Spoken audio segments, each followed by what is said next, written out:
regarde. Vive les forts! Bonsoir, Frédéric Gaveglio, président des Facochères et président délégué de l'entente Centre Caraïbes. Alors ce soir, un grand événement entre le Diamant et l'équipe militaire. Non, alors ce n'est pas l'équipe militaire, cher ami. L'entente Facochère, qui déjà est un club qui fait partie du club sportif militaire, mais qui est un club composé pour moitié de civils et pour moitié de militaires. Ensuite, nous sommes en entente avec le club du Good Luck de Dillon et nous sommes en entente avec le SNK, qui est le club du Nord Caraïbe de Caspilote. Alors ce soir, je ne vais pas vous demander qui c'est qui va gagner, si c'est le Diamant ou bien l'autre équipe. Quelle équipe qui risque de gagner ce soir? Alors, je n'ai pas de boule de cristal, mon cher Daniel. C'est un petit peu compliqué de répondre à cette question, d'autant plus que nous sortons de 2 ans quasiment sans compétition. C'est ce soir la vraie reprise d'un vrai championnat. Donc c'est une date que nos joueurs attendent depuis longtemps, puisque rester dans le canapé à regarder les équipes de métropole, ça les démangeait un petit peu de venir sur la pelouse et d'en découdre. On est à côté de Toura également, à côté de toi, un ancien champion.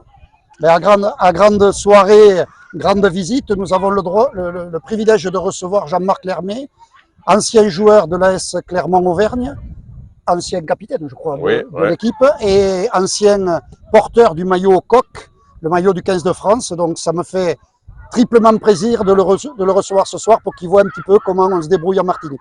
Alors Jean-Marc, comment ça se passe pour toi? Tu as l'habitude, c'est pas la première fois que tu viens en Martinique, tu as l'habitude, comment ça se passe? Alors, je suis déjà venu, mais jamais pour m'imprégner complètement du quotidien du rugby martiniquais. L'idée, c'était vraiment ça, c'était d'essayer de comprendre comment fonctionne ce rugby martiniquais, ses particularités, ses problèmes, ses atouts, de façon à essayer d'améliorer les choses, parce que j'ai aussi un rôle au sein de la Fédération française du rugby. Et l'idée, c'est d'essayer de m'imprégner de ce quotidien. Donc, j'ai passé la journée ce matin, j'ai rencontré des présidents de club, je suis allé voir les filles jouer à 7. Et puis, j'ai assisté à ce match, à cette première journée qui va opposer 2 superbes équipes martiniquaises. Et donc, ça me permet vraiment d'avoir un panorama assez large de ce qu'est ce rugby martiniquais. Et je suis très heureux d'être là. Et en tout cas, merci de l'invitation. Alors, qu'est-ce qu'on peut vous souhaiter déjà? La victoire. Rien de plus. Alors c'est vrai, vous avez parlé de crise sanitaire.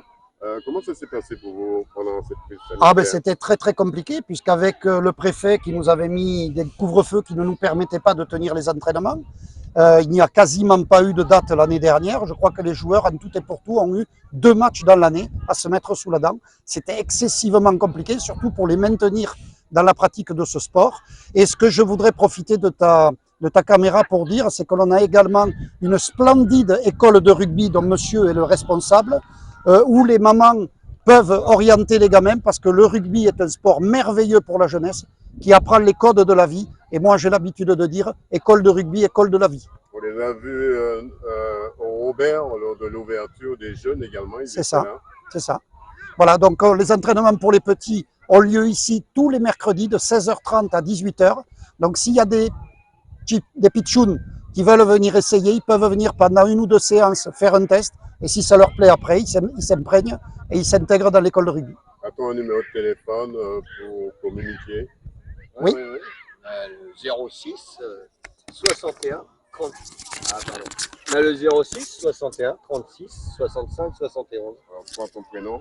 Moi, c'est Julien. Et puis, on est là 365 jours, 7 jours sur 7. Et quasiment 24 heures sur 24 pour les pitchouns. Redonne le numéro. Et c'est toi qui entraînes ces jeunes? Oui, donc tous les mercredis. Et puis pour les 10-12, on a rajouté en début d'année 2023 un entraînement plus ludique où ils peuvent décompresser une petite heure après l'école. Ça soulage aussi les parents. Voilà. C'est quand même un ballon, mais celui-là, il est ovale. Quelle différence entre le ballon rond et le ballon ovale? On ne sait jamais où il va. Ah, celui-là, quand il retombe, des fois, c'est la surprise. Mais on est toujours content de le rattraper et d'arriver au bout de la ligne. Voilà. Merci messieurs, alors on va rappeler le numéro de téléphone. 06 61 36 65 71. D'accord. Qu'est-ce qu'on peut vous souhaiter? De perdurer dans le temps avec tous mes petits pitchouns et puis peut-être les pousser un peu plus loin sur l'autre île pour un tournoi. Voilà, 100% Sport vous remercie. On va retourner vers le responsable de cette manifestation, cette rencontre. Alors c'est vrai, ce soir, ça va être la grande fête aussi pour les enfants, pour les jeunes, pour tout le monde.